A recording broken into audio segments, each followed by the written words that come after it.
मित्रों, मैं आप सभी को अलिफ लैला अरबी नाइट्स की कहानियाँ सुना रहा हूँ। आज की कहानी है ख्वाजा हसन की कहानी। ख्वाजा हसन ने कहा कि मैं अपनी बात बताने से पहले अपने दो मित्रों के बारे में बताना चाहता हूँ। वे अभी जीवित हैं और यहीं बगदाद में रहते हैं। वे मेरे प्रत्येक कथन की पुष्टि करेंगे। उनमें से एक का नाम सादी। सादी का विश्वास है कि संसार में आनंद धन से ही मिलता है और धन उद्योग और परिश्रम से ही प्राप्त होता है।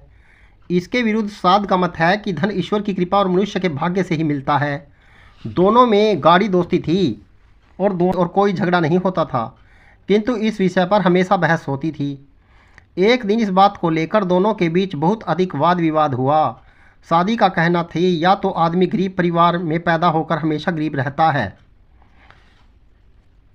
या धनी परिवार में जन्म लेकर जवानी में भोग विलास में धन को फूंक कर निर्धन हो जाता है, वरना उद्यमी और समझदार आदमी गरीब नहीं होता। साद कहता था कि उद्यम और बुद्धि से कुछ नहीं होता, आदमी अपने भाग्य से ही धनवान होता है। गरीबी और अमीरी प्रारब्ध के खेल हैं। पूंजी और उद्यम के अलावा और भी कई रास्तों से दौलत आती है। सादी ने कहा, तुम्हारी यह बात बिल्कुल झूठ है। आओ हम दोनों अपने अपने कथन की परीक्षा करें। हम किसी गरीब पेशेवर आदमी को तलाश करेंगे। मैं उसे कुछ धन दूंगा। तुम देख लेना कि वह उस धन के बल पर उद्यम करके बड़ा आदमी बन जाएगा। तभी तुम्हें मेरी बात का विश्वास होगा। फिर वे दोनों घूमते घूमते मेरे घर की ओर आए। मैं अपने घर के सामने बैठा हुआ रस्सी बांट रहा था, क्योंकि रस्सी बंटने का पेशा मेरे बाप दादा के ज़माने से होता आया था। उन दोनों को देखकर मैंने सलाम किया। उन्होंने मेरे वस्त्र और घर की हालत देखकर मेरी निर्धनता का बोध हुआ। साद ने सादी से कहा, यह ऐसा ही आदमी है जैसा तुम तलाश कर रहे हो थे। मैं इसे काफ़ी दिनों से जानता हूँ। यह बड़ा गरीब है, दिन भर कड़ी मेहनत करके रस्सी बांटता रहता है और फिर भी कठिनता से परिवार का पालन पोषण करता है। सादी ने कहा, अच्छा, लेकिन पहले हमें उसे अच्छी तरह देख तो लें। उन्होंने यह बातें इतने धीमे स्वर से की कि मैं कुछ सुन न सका। फिर सादी ने, जो साद से अधिक धनवान था, और पास आकर मेरा नाम पूछा। मैंने कहा, मेरा नाम हसन है और मुझे रस्सी बांटने के कारण मुझे लोग हसन हवाल कहते हैं। सादी ने कहा, तुम्हें अपने पेशे से अच्छी खासी आमदनी हो जाती होगी। तुम्हारे बाप दादा भी यही काम करते थे, इसलिए उन्होंने भी तुम्हारे लिए बहुत कुछ छोड़ा होगा। तुमने भी अपनी मेहनत से काफ़ी पैसा कमाया होगा और तुम्हारी संपत्ति और बढ़ गई होगी। मैंने उत्तर दिया, ऐसी बात बिल्कुल नहीं है। मेरे पास कुछ भी धन संपत्ति नहीं है। मुझे पेट पर खाना भी नसीब नहीं होता। मैं सुबह से शाम तक रस्सी बांटता हूँ, एक क्षण के लिए भी आराम नहीं लेता हूँ। फिर भी जैसे तैसे सूखी रोटी ही अपने परिवार के लिए जुटा पाता हूँ। मेरे छोटे छोटे 5 बच्चे हैं, उनमें से कोई योग्य नहीं कि मेरी मदद कर सके। मैं अकेला ही उनके लिए खाना जुटाता हूँ। मैं रस्सी बेचता हूँ, उसके मूल्य से कुछ तो खाने आदि में खर्च कर देता हूँ और बाकी का सन खरीद कर दूसरे दिन उससे रस्सी बनाता हूँ। फिर भी मैं ईश्वर का धन्यवाद देता हूँ कि मैं केवल निर्धन हूँ, किसी का गुलाम नहीं, आज़ादी से अपना काम करता हूँ। सादी ने कहा, तुमने अपना पूरा हाल मुझे बताया, इसके लिए धन्यवाद, लेकिन मैं जो कुछ समझता था इससे तो उल्टा ही निकला। अच्छा, अगर मैं तुम्हें 200 सरफियाँ दूँ तब तो तुम्हारी यह दशा नहीं रहेगी। 200 सरफियाँ पाकर तो तुम धनवान हो जाओगे और आनंदपूर्वक जीवन निर्वाह करोगे। मैंने कहा, 200 सरफियाँ खुद तो मुझे धनवान नहीं बना सकती, लेकिन इससे मैं अपने पेशे को अच्छी तरह चला सकता हूँ और अधिक धन उपार्जन कर सकता हूँ। सादी ने देखा कि मैं विश्वसनीय आदमी हूँ, तो उसने अपनी जेब में से 200 असरफियों की थैली निकाली और मुझे देकर कहा, मैं यह 200 असरफियाँ तुम्हें दे रहा हूँ। यह उधार नहीं, दान में दे रहा हूँ। तुम इससे अपना व्यापार बढ़ाओ, भगवान तुम्हारी कमाई में बरकत दे। लेकिन यह ध्यान रहे कि यह धन बेकार खर्च न हो। तुम्हारी समृद्धि में मैं ही नहीं, मेरा परम मित्र साद भी प्रसन्न होगा। भगवान तुम पर अपनी कृपा करे। मैं 200 सरफिया पाकर फूला न समाया। मैंने धन्यवाद स्वरूप शादी का वस्त्र चूमा और उसकी दीन बंधुता की बड़ी प्रशंसा की। इसके बाद वे दोनों चले गए। उनके जाने के बाद मुझे यह चिंता हुई कि मैं इन सरफियों को कहाँ रखूँ। मेरे घर में न तो कोई सुरक्षित स्थान था, न संदूकचा ही था जहाँ मैं इतना धन, जो मैंने सारी उम्र नहीं देखा था, रखता। आखिर में यह तय किया कि थैली को अपनी पगड़ी में ही छुपा लूँ। मैंने थैली में से 10 अशरफियाँ लेकर जेब में डाली और थैली का मुंह कस के डोरे से बांधा और उसे सावधानी से पगड़ी में रख लिया। मैंने अपनी स्त्री बच्चों को इस धन के बारे में कुछ नहीं बताया। वही पगड़ी सिर पर रखकर मैं बाजार गया और यथेष्ट सन खरीदा। लौटते समय कसाई के यहाँ से थोड़ा सा मांस शाम के भोजन के लिए खरीदा, क्योंकि महीनों से मांस खाने को नहीं मिला था। खरीदा हुआ मांस मेरे हाथ में था। रास्ते में एक चील ने मांस पर झपट्टा मारा। मैंने हाथ खींचकर दूसरे हाथ से चील को भगाया। अब चील ने दूसरी ओर से भी झपट्टा मारा। मैंने इस बार भी मांस को बचाकर दूसरे हाथ से चील को भगाया, लेकिन इस उछल कूद में मेरी पगड़ी मेरे सिर से गिर पड़ी और कम वक्त चील वही पगड़ी लेकर उड़ गई और शीघ्र ही निगाहों से ओझल हो गई। मैं एकदम से चिल्ला उठा। इससे मोहल्ले की औरतें बच्चे जमा हो गए और मेरा हाल सुनकर चील के पीछे दौड़ने लगे, लेकिन चील कहाँ हाथ आने वाली थी। मैं महादुखी होकर अपने घर आया और पगड़ी के साथ जाने वाले 190 अशरफियों का अफसोस करने लगा, जो मेरी मूर्खता के कारण मेरे हाथ से निकल गई थी। खैर 10 अशरफियाँ तो थी ही। उनके बल पर कुछ दिन मेरे स्त्री बच्चों ने भर पेट भोजन किया। 1-2 कपड़े भी स्त्री बच्चों के लिए बन गए, किंतु यह कब तक चल सकता था। कुछ ही दिनों के बाद मैं पूर्ववत निर्धन हो गया। मैंने अपनी दशा पर संतोष करके भगवान को धन्यवाद दिया कि मेरा अपना तो कुछ नहीं गया था। मैं अपने जी को यह सोच सोच कर तसल्ली देता था कि जब निर्धनता और परिश्रम ही मेरे भाग्य में लिखा है तो मुझे उसी में संतोष करना चाहिए। अगर वे अशरफियाँ मेरे भाग्य की होती तो मेरे हाथ से निकलती ही क्यों। मैं तरह तरह से अपने मन को समझाता था, फिर भी खोए हुए धन की कसक मेरे मन में नहीं निकलती थी। मैंने अशरफियों का हाल पत्नी बच्चों को नहीं बताया था। वे सब मेरी चिंता उदासी देखकर मुझसे उसका कारण पूछने लगे। मैंने कई पड़ोसियों ने भी आकर पूछा कि तुम इतने उदास क्यों रहने लगे हो। पहले मैं चुप रहा, किंतु उन लोगों के अधिक जोर देने पर मैंने उन्हें सारी बात बता दी। मेरे पड़ोसी, यहाँ तक कि बच्चे भी मेरी बातों पर हंसने लगे। वे कहने लगे, तुमने सारे जीवन में एक भी अशरफी देखी है कि 200 अशरफियों की बात करते हो। तुम्हारे पास 200 अशरफियाँ आई कहाँ से। चील के पगड़ी ले उड़ने की बात भी खूब रही। चील पगड़ी का क्या करेगी। पड़ोसियों ने तो विश्वास न किया, किंतु मेरी पत्नी को मेरी बात का विश्वास था और वह इस पर बहुत रोई। फिर जीवन वैसे ही चलने लगा। 6 महीने बाद दोनों मित्र सादी और साद मेरी गली में आए। साद ने कहा कि चल कर हसन हवाल को देखें कि 200 अशरफियाँ पाकर उसकी दशा कितनी बदली है। सादी ने कहा, यह बहुत अच्छा कहा, हम उसे ज़रूर देखेंगे। अगर उसकी दशा में सुधार हुआ तो हम यह देखकर संतोष होगा कि हमारे दिए हुए धन से एक निर्धन का जीवन सुधरेगा। वे दोनों और निकट आए तो साद ने कहा, भाई मुझे तो उसकी दशा पहले जैसी लग रही है। उसके कपड़े वैसे ही फटे पुराने हैं। हाँ, उसकी पगड़ी जरूर नहीं मालूम हो रही है। तुम भी देखो, शायद मुझसे देखने में भूल हुई हो। सादी ने भी देखा और कहा, तुम ठीक कहते हो। अब दोनों मेरे पास आए। साद ने कहा, हसन भाई अब तुम्हारा क्या हाल है। 200 अशरफियों से तुम्हारा व्यापार तो अच्छा खासा बढ़ गया होगा। मैंने कहा, मैं अपने दुर्भाग्य का हाल आप लोगों को क्या कहूँ, मुझे कहते हुए शर्म आती है। न बताऊँ तो भी काम नहीं चलता। आप लोगों ने मुझ पर इतनी कृपा की, आपसे छुपाऊँ भी क्या। हालांकि मेरा हाल सुनकर आपको ताज्जुब ही होगा। यह कहकर मैंने सारा हाल बताया। सादी ने कहा, हसन क्यों हमें बेवकूफ़ बना रहे हो। चील खाने की चीज़ लेती है या पगड़ियाँ। तुमने भी वही किया जो तुम्हारे जैसे लोग करते हैं। जब अप्रत्याशित रूप से धन मिलता है तो अपना काम काज छोड़ भोग विलास में पड़ जाते हैं और कुछ दिनों में सब कुछ लौटाकर फिर फटीचर बन जाते हैं। तुमने भी यही किया है। मैंने कहा, मेरे लिए जो कुछ भी कहें उसे कहने का आपको पूरा हक है, किंतु मैंने कुछ भी झूठ नहीं कहा है। मुझ पर जो कुछ गुजरी है वह यहाँ सभी लोग जानते हैं। मैं भी जानता हूँ कि साधारणतः चील पगड़ियाँ नहीं ले जाती, किंतु मेरे साथ यह अघटन घटना घटी है और उसके साक्षी बहुत से लोग हैं। साद ने मेरा पक्ष लेकर कहा, इसमें विश्वास करने की कोई बात नहीं है। कई बार ऐसा देखा गया है कि चीलों ने ऐसी वस्तुएं भी ले ली जो उनके खाने के काम नहीं आ सकती। यह सुनकर सादी ने अपनी जेब में से एक भारी थैली निकाली और उसमें से 200 सरफियाँ गिन कर मुझे दे दी और कहा, भाई हसन मैं फिर तुम्हें 200 सरफियाँ दे रहा हूँ। इन्हें सावधानी से सुरक्षापूर्वक रखना और पहले की भांति इन्हें खो मत देना। इससे अपना व्यापार बढ़ाना, जिससे तुम्हारी आर्थिक अवस्था ठीक हो जाए। इनका कोई दुरुपयोग भी ना करना। मैंने सादी को बहुत धन्यवाद दिया और उसकी लंबी उम्र की कामना की। इसके बाद दोनों मित्रों से विदा लेकर चले गए। अशरफियों को लेकर अपने घर के अंदर आया। मैं अशरफियों को लेकर अपने घर के अंदर गया। उस समय मेरी पत्नी और पुत्र कहीं गए हुए थे। मैंने सोचा कि अशरफियों को किसी ऐसी जगह रखा जाए जहां किसी बाहरी आदमी की नज़र न पड़े। मैंने 10 अशरफियाँ निकालकर 6 अशरफियाँ एक पुराने से चीथड़े में बांधी, किंतु घर में कोई संदूक आदि तो था ही नहीं। इधर उधर देखा तो एक कोने में एक नाद रखी दिखाई दी जिसमें भूसी भरी हुई थी। मैंने उस भूसी के अंदर असरफियों की पोटली रख दी। कुछ देर में मेरी स्त्री आई। मैंने फिर उससे असरफियों की बात छुपाई और रस्सी के लिए सन खरीदने को बाजार चला गया। इधर एक फेरी वाला आया जो सिर धोने की मिट्टी बेचता था। मेरी पत्नी को मिट्टी की ज़रूरत थी किंतु घर में एक पैसा भी नहीं था। उसने फेरी वाले से कहा, भाई मेरे पास पैसा तो नहीं है, तुम मुझे इतनी मिट्टी दे दो और इसके बदले नाद समेत यह भूसी ले जाओ। फेरी वाले को यह सौदा लाभदायक लगा और उसने इसे मंजूर कर लिया। अतः वह फेरी वाला सिर धोने की मिट्टी देकर भूसे की नाद उठा ले गया। उसके जाने के बाद मैं सन का गट्ठा सिर पर लादे अपने घर आया। घर आकर सबसे पहले भूसी की नाद को देखा तो उसे वहाँ नहीं पाया जहाँ वह रखी थी। मैंने अपनी पत्नी से पूछा कि नाद कहाँ गई, तो उसने कहा कि फेरी वाली को नाद देकर सिर धोने की मिट्टी ले ली।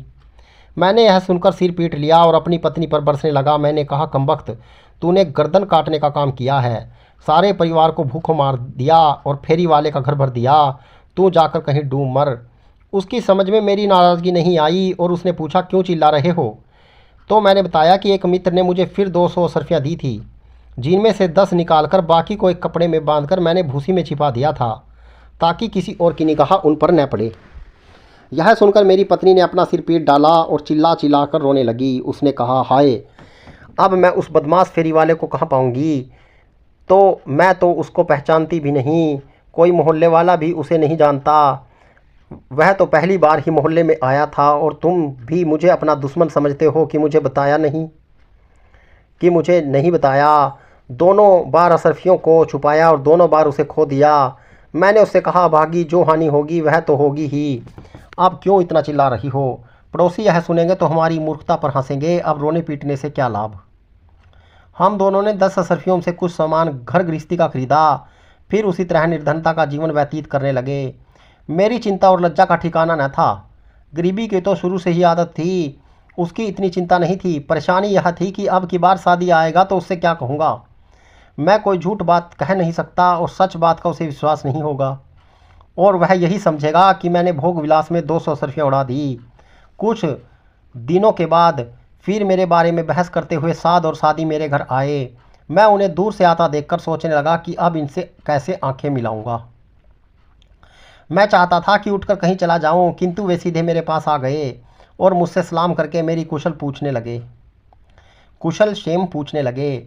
मैं शर्म के मारे सिर झुकाए बैठा रहा। वे लोग मेरी निर्धनता को पूर्ववत देखकर आश्चर्य करने लगे। सादी ने कहा, क्या बात है? मैंने कहा, आपको विश्वास करें या ना करें, सच्ची बात यह है कि आपके जाने के बाद मैंने असरफियों की एक नाद में भूसी के अंदर छुपा दिया था। हाँ, उसमें से 10 असरफियाँ जरूर पहले निकाल ली थी। उस समय घर में मेरे सिवा कोई न था। 10 असरफियाँ लेकर मैं बाजार गया ताकि सन मोल ले लूँ। इस बीच मेरी पत्नी घर आ गई थी। कुछ देर में एक फेरी वाला सिर धोने की मिट्टी बेचता हुआ उधर से निकला। मेरी पत्नी के पास उस समय पैसा भी नहीं था। उसने भूसी को बेकार समझकर फेरी वाले को कहा कि भूसी की नाद के बदले मुझे सिर धोने की मिट्टी दे दो। फेरी वाला इस सौदे पर राजी हो गया और मेरी पत्नी ने मिट्टी के बदले उस भूसी की नाद दे दी। इसके साथ आपकी दी हुई सरफियों की 190 सरफियाँ भी चली गई। दादी ने कहा, तुमने अपनी पत्नी को यह बताया क्यों नहीं कि नाद में सरफियाँ रखी हैं? मैंने कहा, आपने कहा था कि सरफियाँ सावधानी से रखना, सो मैंने उन्हें सुरक्षित स्थान में रखा। स्त्री के आने पर मुझे बाजार जाने की जल्दी थी और फिर मैं उसे बताना भी नहीं चाहता था क्योंकि स्त्रियों के पेट में बात पचती नहीं है। यह भी डर था कि वह कहीं अपनी शौकीनी में उन्हें खर्च न कर दे। आपने दो बार मुझे निर्धन से धनवान बनाने का प्रयत्न किया, किंतु क्या आप कर सकते हैं और क्या मैं कर सकता हूँ? निर्धनता तो मेरे भाग्य में लिखी है, फिर मेरे पास धन आएगा कहाँ से? हाँ, आपने जो एहसान मुझ पर किया उसे मैं जन्म भर नहीं भूलूंगा और जीवन भर आपके गुण गाता रहूँगा। सादी ने कहा, भाई, मैंने तुम्हें जो सहायता दी थी वह अपने गुण गंवाने के लिए नहीं दी थी, बल्कि इसके लिए दी थी कि तुम धनवान बनो। मुझे अत्यंत खेद है कि 2 बार प्रयत्न करने पर भी मैं यह न कर सका। अब साद, जो मुझे पहले से जानता था, अपनी जेब से एक तांबे का सिक्का निकाला। उसने सादी से कहा, यह पैसा मैं हसन को दे रहा हूँ, तुम देखना कि ईश्वर ने चाहा तो इसी से इसका किस्मत पलट जाएगी और यह धनवान हो जाएगा। सादी इस बात पर ठहाके लगाकर हंसने लगा, कहने लगा, यह एक पैसा जरूर इसे निर्धन से धनवान बनाएगा। इस एक पैसे का व्यापार में लगाकर यह हजारों रुपए पैदा कर लेगा। तुम भी क्या मूर्खता की बातें कर रहे हो? यह कहकर वह फिर हंसने लगा। साद ने मुझसे कहा, तुम सादी की बातों का ख्याल न करो, इसे हंसने दो, इसकी तो आदत ही है कि बगैर सोचे समझे हंसता रहता है। तुम देखना, ईश्वर चाहेगा तो एक दिन के अंदर ही तुम्हें इसका चमत्कार दिखाई देगा। इसी से तुम्हारी दरिद्रता दूर हो जाएगी। मुझे भी इस बात पर विश्वास न हुआ कि 1 पैसे से दरिद्रता कैसे दूर होगी। फिर भी मैंने धन्यवाद देकर वह पैसा अपनी जेब में रख लिया। कुछ देर में दोनों मित्र विदा हो गए और मैं पूर्ववत रस्सी बांटने लगा और पैसे को भूल ही गया। रात में सोने के लिए जब मैं कपड़े उतारने लगा तो वह पैसा ज़मीन पर गिर गया। मैंने उसे उठाकर एक ताक में रख दिया। संयोग थे उसी रात को एक मछुआरे को एक पैसे की ज़रूरत पड़ी। उसका जाल कुछ टूटा हुआ था। उसका जाल कुछ टूट गया था और उसे ठीक करने के लिए उसे सूतली लेनी थी। उसने अपनी स्त्री से कहा कि किसी पड़ोसी से 1 पैसा मांग ला। वह जब घर में आई किंतु उसे 1 पैसा कहीं नहीं मिला। मछुआरे ने उससे पूछा कि तुम हसन हवाल के यहाँ गई थी या नहीं। उसने कहा मैं वहाँ नहीं गई, उसका घर दूर पड़ता है। मछुआरे ने उसे डांटा कि तुझे जरा सा भी पाँव भी नहीं हिलाए जाते, तू अभी वहाँ जा, उसके यहाँ से ज़रूर पैसा मिलेगा। वह स्त्री बड़बड़ाती हुई मेरे घर आई और दरवाज़ा खुलवा बोली, हसन भैया हमें जाल के लिए सूतली लेने के लिए 1 पैसा चाहिए, तुम्हारे पास हो तो दे दो। मुझे उस पैसे का ध्यान आया जो मैंने उसी समय ताक पर रखा था और मैंने अपनी पत्नी से कहा कि ताक पर रखा पैसा इसे दे दे। मछुआरे की स्त्री ने मेरी पत्नी का बड़ा एहसान माना और कहा तुम लोगों की वजह से हमारा कल का दिन खराब होने से बच गया। मेरा पति दिन निकलने से पहले ही मछलियाँ पकड़ने जाता है। मैं तुमसे वादा करती हूँ कि पहली बार जाल डालने से जितनी मछलियाँ आएंगी वह मैं तुम्हें दे दूँगी। मेरी पत्नी ने इस पर कुछ नहीं कहा। मछुआरे की स्त्री ने जब उसे पैसा दिया और कहा मैं पहली बार की मछलियों का देने का वादा कराई हूँ, तो उसे खुशी से यह बात स्वीकार कर ली। सुबह मुँह अंधेरे मछुआरा उठकर नदी पर चला गया। उसने भगवान का नाम लेकर जाल डाला और खींचा तो उसमें सिर्फ एक ही मामूली आकार की मछली आई। उसने उसे अलग रख लिया क्योंकि उस मछली को मुझे देना था। फिर उसने कई बार जाल फेंका और हर बार बड़ी बड़ी और कई बड़ी मछलियाँ जाल में फंसी। सभी मछलियाँ उस मछली से बड़ी थी जिसे पहली बार में जाल डालने में पकड़ा गया था। दिन चढ़ने पर वह मछुआरा मछलियों की खेप लेकर अपने घर आया और उन्हें बाजार ले जाने से पहले मेरे हिस्से की मछली लेकर मेरे घर आया और मुझसे बोला हसन भाई रात को मेरी पत्नी ने तुम लोगों से वादा किया था कि पहले जाल की मछलियाँ तुम्हें दी जाएंगी, वह मैं तुम्हारे लिए लाया हूँ। अब यह तुम्हारा भाग्य है कि पहली बार सिर्फ यही एक मामूली सी मछली फंसी। अगर पहली बार में अधिक मछलियाँ आती तो सब तुम्हें देता। अब इसी एक मछली को स्वीकार करो। मैंने कहा मैंने पैसा तुम्हारी ज़रूरत को देखकर दिया था, मछली पालने के लिए नहीं दिया था, तुम इसे भी ले जाओ। लेकिन मछुआरा अपना वादा निभाने पर अड़ा रहा और अंततः ज़बरदस्ती मुझे मछली देकर चला गया। मैंने अपनी पत्नी को बुलाकर कहा तुमने कल जो पैसा मछुआरे की स्त्री को दिया था उसके बदले में यह मछली मिली है। वह पैसा साध का था और साध ने कहा था कि इस 1 पैसे से ही तुम्हारा भाग्य चमकेगा। सो भाग्य चमकाने के लिए यह एक मछली आई है। वह यह सुनकर हंसने लगी। उसने सोचा कि घर में तेल मसाला तो है नहीं जिससे यह मछली शोर बेदार बनाई जाए, इसलिए उसने सोचा कि वैसे ही भून कर बच्चों को खिलाई जाए। उसने ले जाकर मछली को साफ किया तो उसके अंदर से एक बड़ा सा हीरा निकला। हम लोगों ने हीरा काहे को देखा था। मेरी पत्नी ने समझा कि यह शीशे का टुकड़ा है, लेकिन उसने उसे फेंका नहीं बल्कि एक तरफ रख दिया ताकि सबसे छोटे बच्चों को खेलने के लिए उसे दे दिया। छोटा बच्चा आया तो मेरी स्त्री ने वह हीरा उसे खेलने के लिए दे दिया। वह कुछ देर तक उससे खेलता रहा। फिर उसके भाइयों ने उससे हीरा ले लिया और एक एक करके सभी बच्चे थोड़ी थोड़ी देर के लिए उससे खेलते रहे। वे लोग शाम तक उससे खेलते रहे। अंधेरा होने पर वे उसे घर में ले आए। जब दिया जलाया गया तो उसकी रोशनी में हीरा अत्यधिक जगमगाने लगा। सब बच्चों से देखकर खूब खुश हो और चिल्लाने लगे। वे काफ़ी देर तक उससे खुश होते रहे। फिर मेरी स्त्री ने भोजन तैयार करके सभी को भोजन करने के लिए बुलाया। भोजन करते समय बड़े लड़के ने हीरे को एक ओर रख दिया और सब लोग शांतिपूर्वक भोजन करते रहे। भोजन के उपरांत मैं चारपाई पर लेट गया और बच्चे फिर हीरे से खेलने और शोर शराबा करने लगे क्योंकि हर बच्चा जगमगाते हीरे से खेलना चाहता था। पहले उनके झगड़े पर हमने ध्यान नहीं दिया, किंतु जब उनका शोर बहुत बढ़ गया तो मैंने उनसे पूछा कि क्या बात है। उन्होंने कहा कि माँ ने एक शीशे का टुकड़ा हमें खेलने के लिए दिया था, उसी पर लड़ाई हो रही है। मैंने उसे मांग कर देखा तो मुझे भी उसकी चमक देखकर आश्चर्य हुआ। मैंने पत्नी से पूछा कि तुमने यह टुकड़ा कहाँ पाया। उसने कहा मछली के पेट में। मैंने दिए को ओंट में रखवाया तो भी टुकड़े में इतना प्रकाश था कि हम सब कुछ अच्छी तरह देख सकते थे। मैंने कहा चलो इतना ही काफ़ी है, हमें ऐसी चीज़ मिल गई जिससे तेल बत्ती की बचत हो जाएगी। जब बच्चों ने देखा कि वह शीशे का टुकड़ा जगमगाता ही नहीं बल्कि अंधेरे में भी रोशनी देता है तो वे और भी उछलने कूदने और शोर शराबा करने लगे। रात काफ़ी हो गई, इसलिए मोहल्ले के और लोगों ने भी उनकी आवाज़ सुनी। जब शोर बहुत बढ़ा तो मैंने उन्हें डांट डपट कर चुप करा दिया। हम सब लोग अपने बिस्तरों पर सो रहे और उस शीशे के टुकड़े के बारे में बिल्कुल भूल गया। हमारे पड़ोस में एक बूढ़ा यहूदी जोड़ा रहता था। हमारे बच्चों की चीख पुकार से उन दोनों की नींद खुल गई और बहुत देर तक नहीं आई। सुबह बुढ़िया इस उल्हाने को लेकर मेरे घर आई। उस समय तक मैं अपने काम में लग गया था। जब बुढ़िया यहूदी मेरे घर आई तो मेरी पत्नी समझ गई कि क्या उलाना लेकर आई होगी। उसने बोलने से पहले ही मेरी पत्नी ने कहा, दीदी मैं जानती हूँ कि रात को इन कमबख्तों ने शोर की वजह से तुम लोगों की नींद नहीं आई होगी। हमने भी इन्हें बहुत डांटा है, तुम भी इन्हें क्षमा करो। क्या किया जाए, बच्चे तो बच्चे ही हैं, जरा सी बात पर खुश हो जाते हैं, जरा सी बात पर आसमान सिर पर उठा लेते हैं। यह देखो, इस शीशे के टुकड़े के लिए यह अभागे कल रात को लड़ मरे जा रहे थे। यह कहकर मेरी पत्नी ने वह हीरा उसे दिखाया। यहूदी खुद रत्नों का व्यापारी था और यहूदीन को भी रत्नों की पहचान थी। वह आश्चर्य से जड़वत हो गई। फिर बोली, ऐसा ही एक शीशे का टुकड़ा मेरे पास है, तुम इसे बेच दो तो मैं जोड़ा बनाकर पहन लूँगी। उसने अपनी चालाकी से वह ने बताया कि यह अत्यंत ही मूल्यवान हीरा है। मेरी पत्नी उसे बेच भी देती, लेकिन सारे बच्चे रोने लगे कि यह टुकड़ा ना बेचे। हम अब कभी शोर न करेंगे, इसलिए बात ख़त्म हो गई, क्योंकि बुढ़िया असलियत नहीं बताना चाहती थी। लेकिन घर जाने से पहले मेरी स्त्री से चुपके से कहा गई कि इसको कोई देखने न पाए और बगैर मुझे बताए इसे किसी के हाथ न बेचना।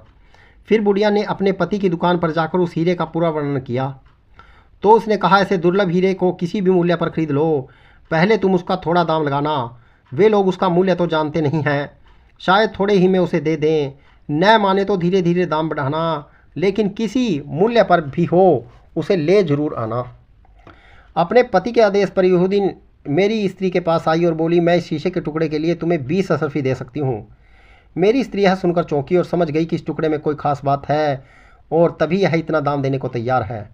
उसने कुछ उत्तर नहीं दिया। इतने में मैं भी दोपहर का भोजन करने के लिए घर आया और दोनों स्त्रियों की बातें करते देखा। मेरी पत्नी मुझे अलग ले जाकर बोली, यह यहूदीन शीशे के टुकड़े के लिए 20 अशरफियाँ दे रही है। मैंने अभी तक कोई जवाब नहीं दिया है, तुम कहो तो ले लूँ, आखिर शीशे का टुकड़ा ही तो है। मुझे उसी समय साध की बात याद आई कि यह पैसा तुम्हारी किस्मत चमका देगा। मैं कुछ कहता इससे पहले यहूदीन मेरे पास आकर कहने लगी, मैं इस टुकड़े को 20 अशरफियों में लेना चाहती हूँ। मैं चुप ही रहा। फिर यहूदीन बोली, हसन मियाँ, तुम्हें 20 अशरफियाँ कम लगती हैं तो मैं 50 दे दूँगी। मैंने देखा कि वह 20 से एकदम 50 पर आ गई तो समझ लिया कि इस टुकड़े का बहुत मूल्य होगा। मैं फिर भी चुप रहा। उसने कहा, अच्छा 100 अशरफियाँ ले लो।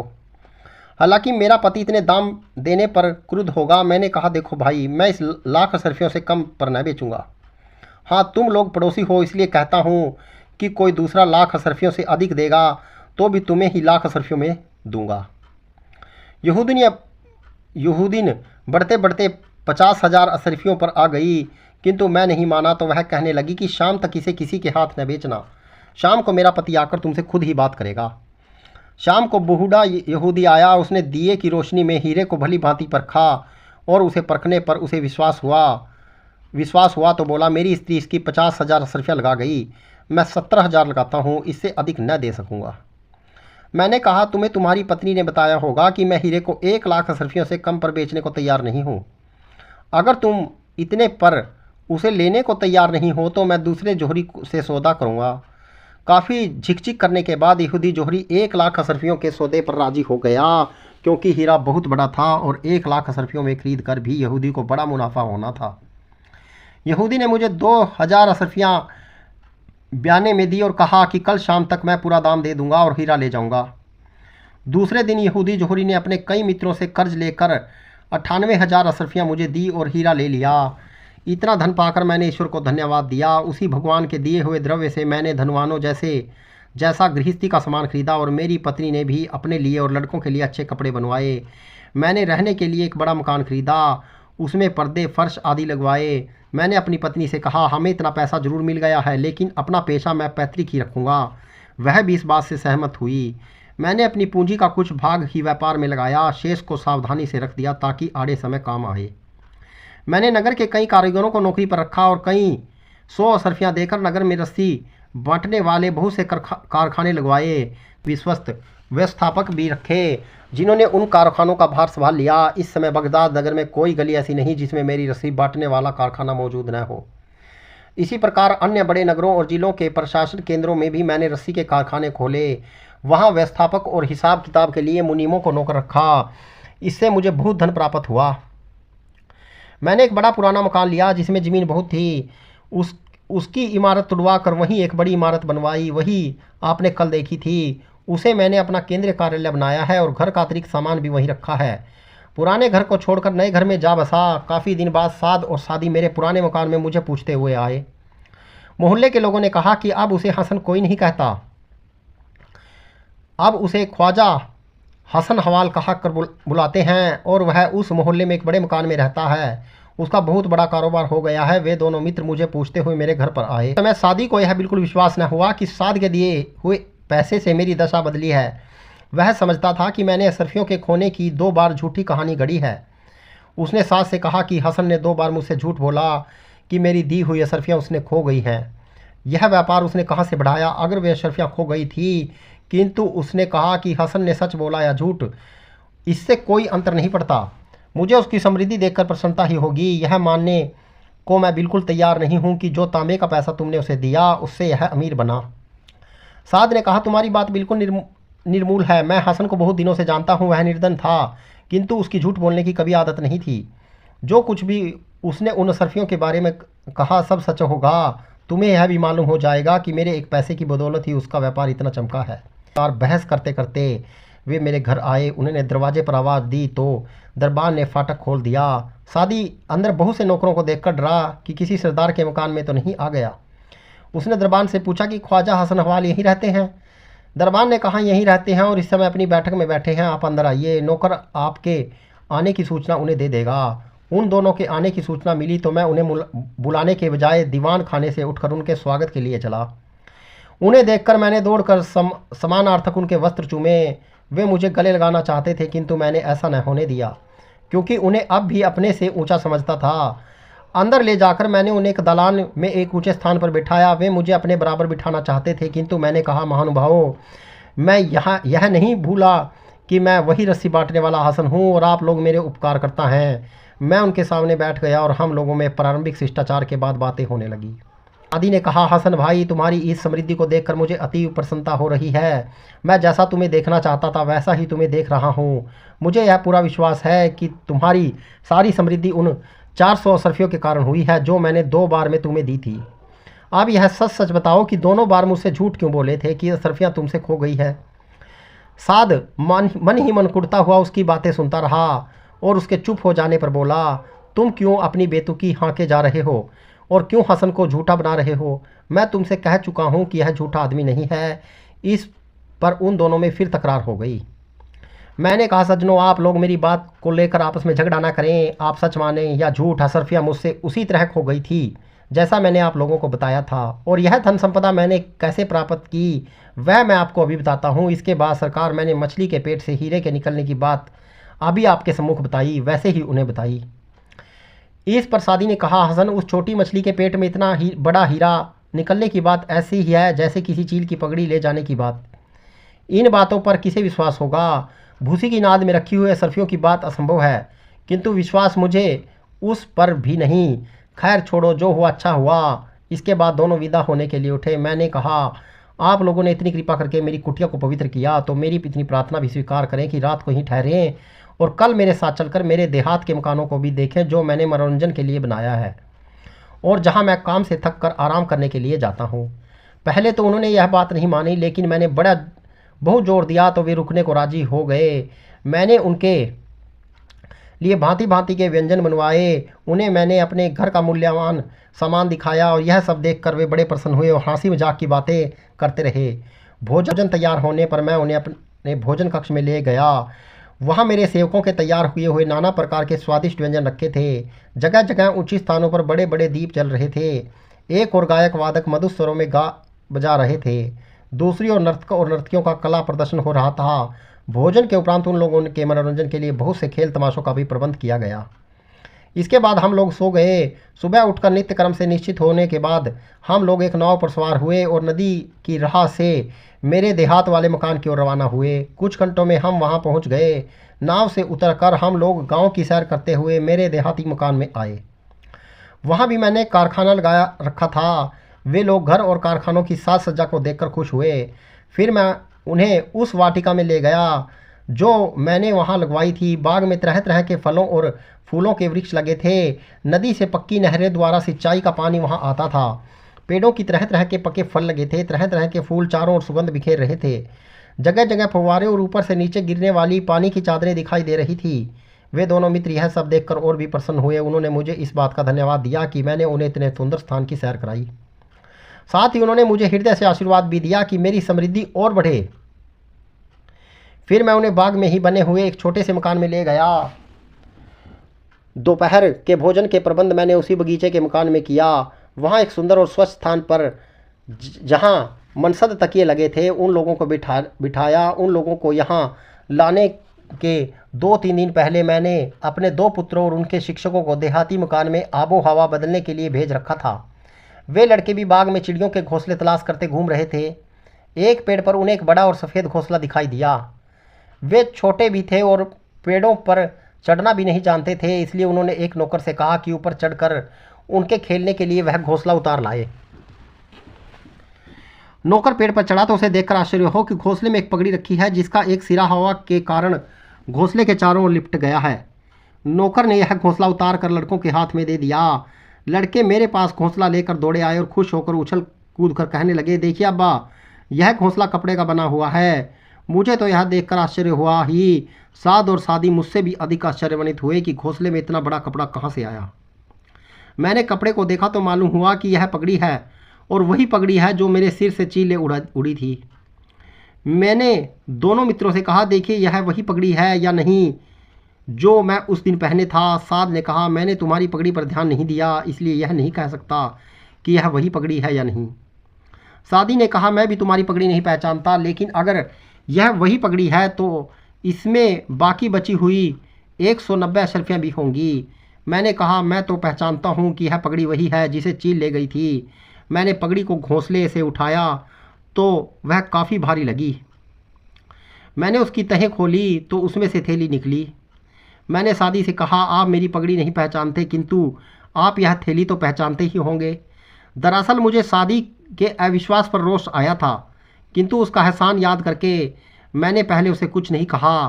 सादी ने कहा, यह थैली तो वाकई वही है जो मैंने तुम्हें दी थी, इसमें अशरफियाँ भी होनी चाहिए। मैंने थैली खोलकर उसके सामने पलट दी और कहा कि अशरफियाँ भी गिन लीजिए। उसने अशरफियाँ गिनी तो उनकी संख्या ठीक 190 निकली। सादी यह देखकर लज्जित हुआ, किंतु उसने कहा, तुम्हारी एक बार की कही हुई बात तो साबित हो गई, लेकिन मैं यह नहीं मानता कि 1 पैसे में तुम्हारी किस्मत बदल ली है। तुमने 400 अशरफियों में से न सही उन 200 अशरफियों से जरूर व्यापार आरंभ किया होगा जो मैंने तुम्हें दूसरी बार दी थी। मैं इस पर भी चुप हो रहा, किंतु साद ने फिर उसे टोका कि तुम बेकार की जिद पर अड़े हुए हो। उन दोनों ने फिर से वही बेतुकी बहस शुरू हो गई। खैर भोजन आया तो बहस खत्म हुई। भोजन के बाद हम लोग वहीं सो रहे। भोजन के बाद हम लोग वहीं सो गए। साद और सादी को दूसरे दिन जरूरी काम था और रात में ही हम लोगों को लौटना था। रात में धारा से उल्टे चलकर नदी की राह से वापस होने में कोई तुक न थी, इसलिए हम तीनों शाम को घोड़ों पर सवार होकर बगदाद को रवाना हुए। हमारे साथ 3 गुलाम थे। रात काफ़ी हो गई। हम एक जगह उतर गए। घोड़ों को शाम को दाना नहीं मिला था, इसलिए मैंने दासों से कहा कि कहीं से घोड़ों के चारे का प्रबंध करें। रात हो जाने से सारी दुकानें बंद हो गई। सिर्फ एक परचून की दुकान खुली थी। दाना तो मिला नहीं, किंतु भूसी से भरी एक नाद मिली। मेरे दास ने इसी को गनीमत जाना और भूसी के दाम देकर और सवेरे खाली नाद के वापस करने का वादा करके नाद उठा लाए। एक नौकर नाद में से भूसी निकाल कर घोड़ों को देने लगा तो उसका हाथ एक पोटली पर लगा और उसे वह मेरे पास ले आया ताकि सवेरे दुकानदार को थैली दे दी जाए। मैंने पोटली को देखा तो पहचान गया कि यह वही पोटली है जिसमें अशरफियाँ बांधकर मैंने भूसी की नाद में रखा था। बाहर जाकर नाद को देखा तो उसे भी पहचान लिया कि मेरी ही है। मैंने दोनों मित्रों को बुलाकर नाद और उसमें से निकली पोटली दिखाई। फिर पोटली खोलकर उसमें भी अशरफियाँ सादी के सामने पलट दी और कहा, इन्हें गिन लीजिए। उसने गिनी तो पूरी 190 निकली। सादी ने कहा, अब मुझे हसन की सत्यवादिता पर और तुम्हारे सिद्धांत पर पूरा विश्वास हुआ कि धन न पूंजी के बल पर आता है न उद्यम के बल पर, बल्कि भाग्य से मिलता है। इसके बाद हम सो रहे गए और सवेरे बगदाद आ गए, जहां दोनों मित्र मुझसे विदा होकर अपने घर चले गए। खलीफा ने हसन की पूरी कहानी सुनकर कहा, हसन मियाँ, तुम्हारे पड़ोसियों से सुना था कि तुम धन को समझ बूझकर खर्च करने वाले आदमी हो। तुम्हारी कहानी से मालूम हुआ कि तुम सीधे सच्चे और सभ्य आदमी भी हो। तुम जिस हीरे की बात कर रहे हो वह खजाने में है। मैंने उसे यहूदी जोहरी से 1.5 लाख सरफियों में खरीदा था। तुम सादी को यहाँ भेजना कि वह हीरा देखे और इत्मीनान कर ले। तुम मेरे कोषाध्यक्ष के पास जाकर मेरा आदेश दो कि वह तुम्हारे मुंह से हीरे की प्राप्ति का वृतांत सुने और लिखवा कर हीरे के साथ रख दे। कर खलीफा ने हसन को विदा होने के लिए इशारा किया। वह सिंहासन का पाया चूमकर वापस हुआ। बाबा अब्दुल्ला और सीदी नुमान भी खलीफा के सिंहासन का पाया चूमकर अपने अपने घर को चले गए। कहानी सुनकर दुनियाजाद ने उसकी प्रशंसा की और पूछा कि और कोई कहानी भी आती है या नहीं। शहरजाद ने कहा कि एक बड़ी मनोरंजक कहानी है, किंतु शहरयार ने कहा, अब सवेरा हो गया, दूसरी कहानी कल शुरू करना। मित्रों, मैं आप सभी को अलिफ लैला अरबियन नाइट्स की कहानियाँ सुना रहा हूँ। कहानी अच्छी लगे तो चैनल को सब्सक्राइब, वीडियो को शेयर कीजिएगा।